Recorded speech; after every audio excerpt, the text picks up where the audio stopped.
Hi all, today we discuss theorem 6.17. So this is the relation between Riemann integral and Riemann-Stieltjes integral.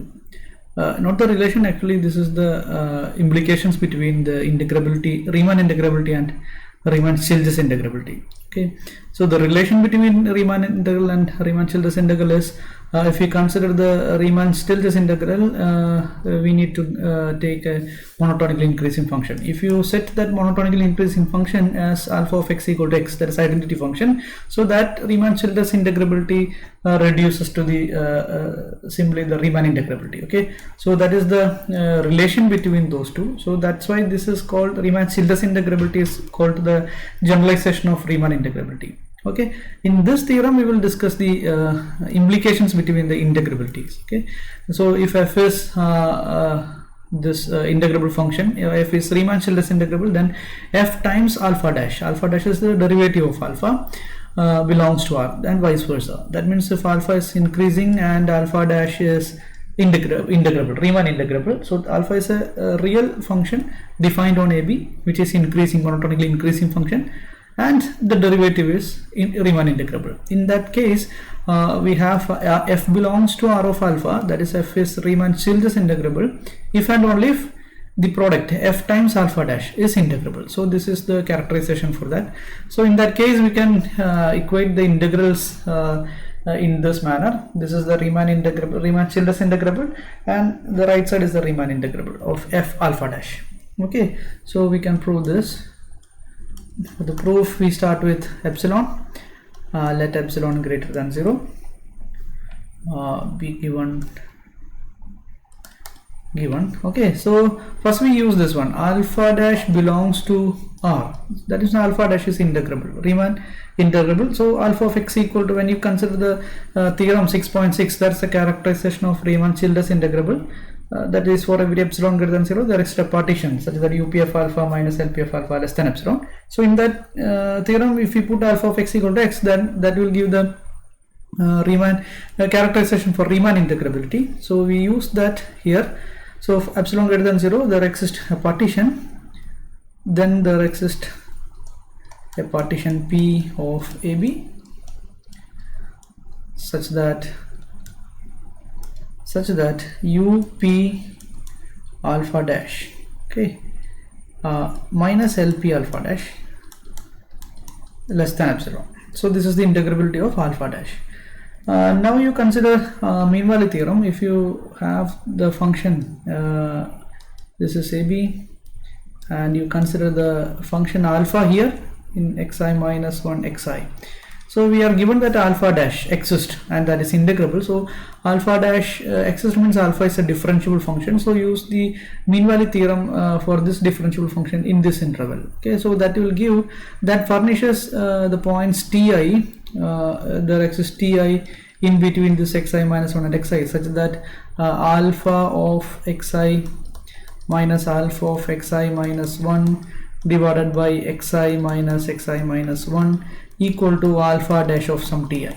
This Ti in between these two. Okay, so this implies the numerator is delta alpha I, the denominator is delta xi, so that can be written as alpha dash of Ti times delta xi. So due to the mean value theorem, you can connect delta alpha I and delta xi in this manner. Okay, so these are the requirement of Riemann integrability and Riemann-Stieltjes integrability. Okay, now use the theorem 6.7. so those are the some equivalent conditions for consequences of the characterization given in theorem 6.6.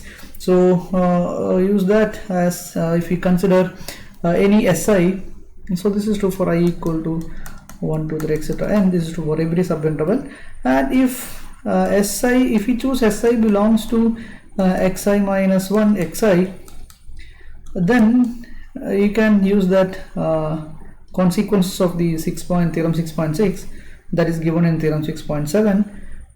This is in fact 6.7b. so this is I equal to 1 to n, this alpha dash of, this is due to the integrability of alpha dash of Si minus alpha dash of Ti, modulus of this will be always this times delta xi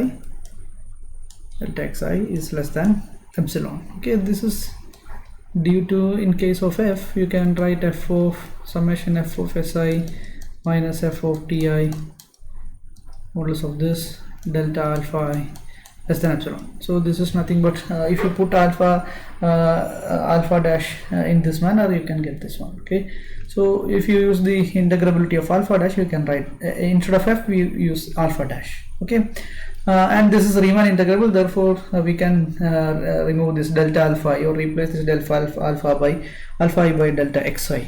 Okay, so now you put m is equal to the supremum value of mod f of x. Okay, now we have this result, summation, what is summation I equal to 1 to n f of si delta alpha I. So this can be written as summation I equal to 1 to n f of si. How do you connect this delta alpha I? Delta alpha I is nothing but this one, alpha dash this ti, alpha dash ti delta xi. So this is the connection. Okay, now you write modulus of summation I equal to 1 to n f of si delta alpha I minus summation I equal to 1 to n f of si alpha dash of si delta xi. Okay, now you observe this one. Okay, we will prove that this is always less than m epsilon. And that is because you can write this as modulus of f of si. You can write this f of si, you write it as f of this f of si can be taken out, so you write summation I equal to 1 to n f of si times the remaining will be delta alpha I minus alpha dash of si delta xi. Okay, so this is this times this is the simplification of this. You write now it is summation I equal to 1 to n, this is less than or equal to modulus of f of si. You can take this modulus to inside si modulus of delta alpha I minus alpha dash si delta xi. Okay, and we put this supremum of x equal to m, so you can replace that by m, so this will be less than or equal to m. That m can be taken out, summation I equal to 1 to n. This will be delta alpha I can be written as alpha dash ti into delta xi, so alpha dash ti into delta xi minus we have this one alpha dash si into delta xi. Okay, so now you can take this delta xi out, that delta xi is non-negative, so you can take it out. So this is m times summation I equal to 1 to n alpha dash ti minus alpha dash si modulus of this times delta xi. Mod delta xi is positive, so you can you need not worry about the modulus of that. And we know that this quantity is less than epsilon due to the by this condition we know that up alpha dash minus lp alpha dash is less than epsilon, so we need to use that here. Sorry, not that one, we use this one, this summation I equal to 1 to n alpha dash si minus alpha dash ti delta xi less than epsilon. So that is due to the integrability of this, that this is due to this. So if that happens, you can write this. Okay, we use directly this inequality, so you can replace this quantity by epsilon. So this will be m times this quantity is less than epsilon. So you have epsilon m times epsilon here. So you have this modulus of this minus this is less than m epsilon. Okay, now you take the one inequality from this by putting summation I equal to 1 to n f of si delta alpha I. This can be written as less than m epsilon plus summation I equal to 1 to n f of si alpha dash of si delta xi. Okay, so this is because we have if you consider this inequality, this quantity is less than m epsilon, means integral modulus a minus b is less than some epsilon.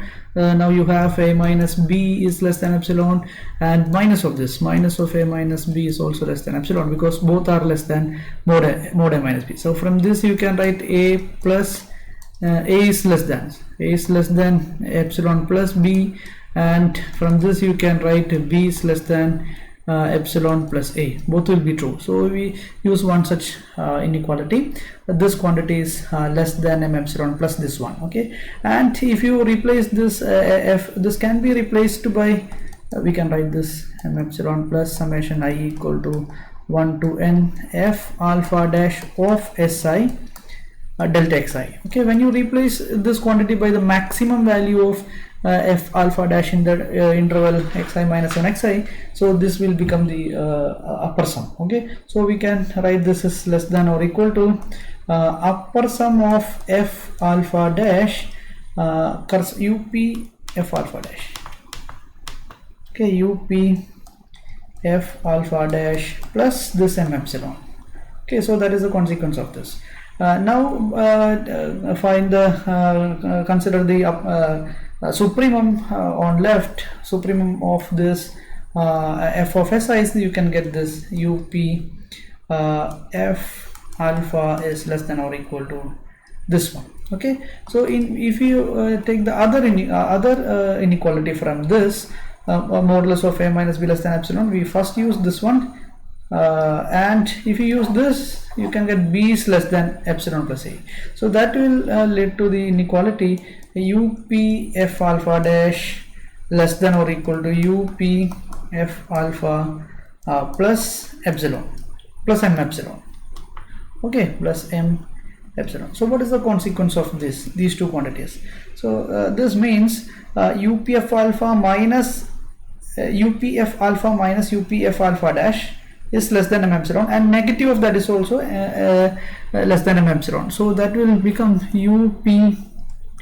upf alpha minus upf alpha dash modulus of this. Okay, that means this minus this is less than m epsilon, and the negative of that, this minus this, that is also less than m epsilon. So the modulus is always less than or equal to m epsilon. Okay, so this is the conclusion of this inequality. That means if you consider f and f alpha dash, you can connect the upper sums of both functions using this inequality. From this you can replace this by any refinement of this p. Now you can get the upper integral as well. That is the upper integral a to b upper integral a to b f d alpha by replacing the this p by the corresponding refinements. Then this will converge to the upper integral, and this will converge to the upper integral of f alpha dash as well. So this upper integral f alpha dash dx, okay, which is less than or equal to m epsilon. Now this epsilon is arbitrary. We can get integral a to b, upper integral a to b f d alpha is same as integral a to upper integral a to b, this is f of x alpha dash x dx. Okay, so this is the conclusion. Using the lower sums, you can prove the same equality for the lower integral as well. So integral a to b f d alpha is equal to integral a to b lower integral a to b f of x alpha dash x dx. Okay, now if f belongs to R alpha, you can get these two quantities are the same. Okay, so in that case this will be same. So this implies f alpha dash belongs to R. Okay, conversely, if f alpha dash belongs to R, then we can get 1 and 2, the right hand side of the 1 and 2 are the same, then we can get f belongs to R alpha. Okay, so in that case, if this is the case, then you can get integral a to b f d alpha is same as this one. Okay, so if this is the case, we have integral. If this is the case, we can replace all these upper integral and lower integral by the corresponding integral. Then you have integral f d alpha will be same as integral a to b f of x alpha dash x dx. So this is the relation between the Riemann integral and Riemann Stieltjes integral if this corresponding monotonic function is differentiable, and that is an element of Riemann integral functions. Okay, so this proves theorem 6.7. Okay, in the next sessions we will discuss the change of variable and some relations between integration, differentiation, and integral of vector valued functions, and so on. Okay, thank you.